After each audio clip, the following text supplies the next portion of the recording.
Oke, kita semua sering dengarkan istilah peningkatan kualitas di dunia pendidikan. Tapi jujur deh, kadang rasanya itu cuma ada di atas kertas ya. Tumpukan dokumen, laporan tebal, tapi di kelas, apa beneran ada bedanya? Nah, hari ini kita mau bongkar mesin di baliknya. Ada dua komponen utama nih, namanya evaluasi diri dan audit internal. Kita bakal lihat gimana cara kerja mesin ini biar nggak cuma jadi pajangan administrasi. Coba deh pikirin, apa sih yang bikin sekolah yang oke jadi sekolah yang luar biasa? Apa rahasianya? Bukan soal gedung yang megah atau nama yang mentereng aja. Ternyata jawabannya itu bukan sulap, bukan sihir, tapi sebuah proses. Proses yang terus-menerus buat jadi lebih baik. Proses yang kadang, ya bikin sedikit gak nyaman.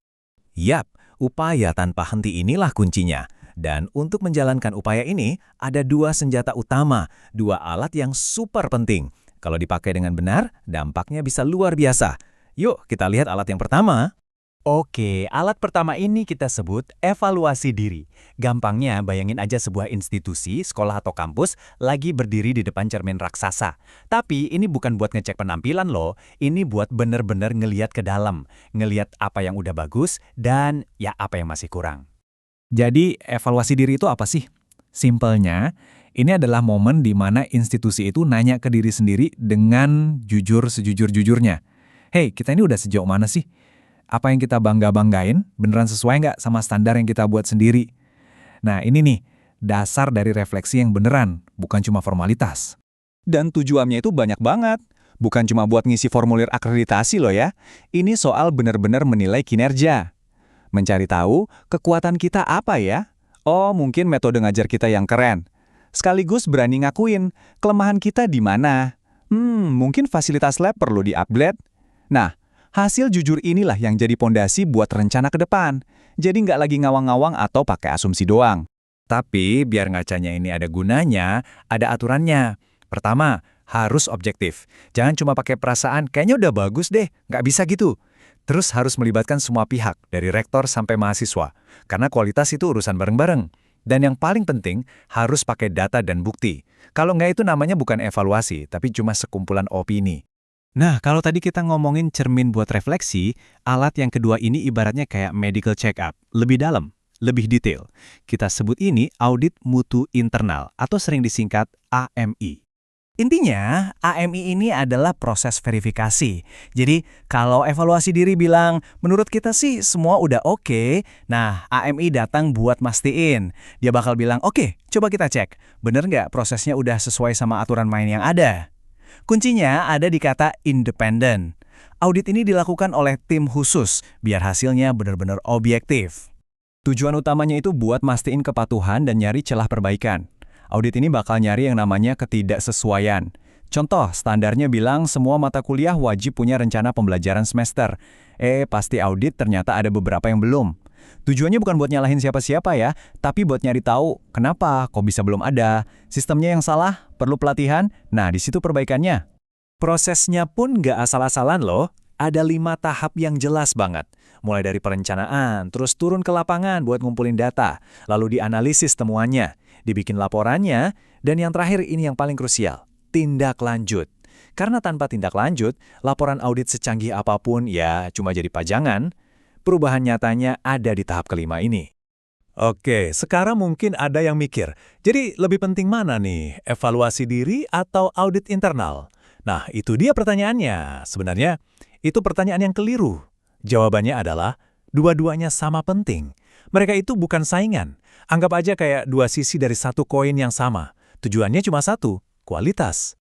Coba kita lihat bedanya. Siapa yang ngerjain? Kalau evaluasi diri, ya unit itu sendiri. Kalau audit, tim independen. Fokusnya juga beda. Yang satu buat refleksi, ngelihat gambaran besarnya, kekuatan dan kelemahan kita di mana. Satunya lagi buat verifikasi, ngecek kepatuhan sama standar. Hasilnya beda. Yang satu laporan evaluasi diri, satunya laporan audit. Tapi dua-duanya ini saling melengkapi dan sama-sama penting. Jadi, kalau mau disimpelkan banget, ingat aja dua kata ini. Evaluasi diri itu soal refleksi. Sementara audit internal itu soal verifikasi. Refleksi dan verifikasi. Dua-duanya harus jalan bareng biar bisa benar-benar maju. Oke, sekarang kita udah kenal sama dua alatnya. Tapi penting buat diingat, dua alat ini tuh bukan kegiatan yang cuma dilakuin sesekali.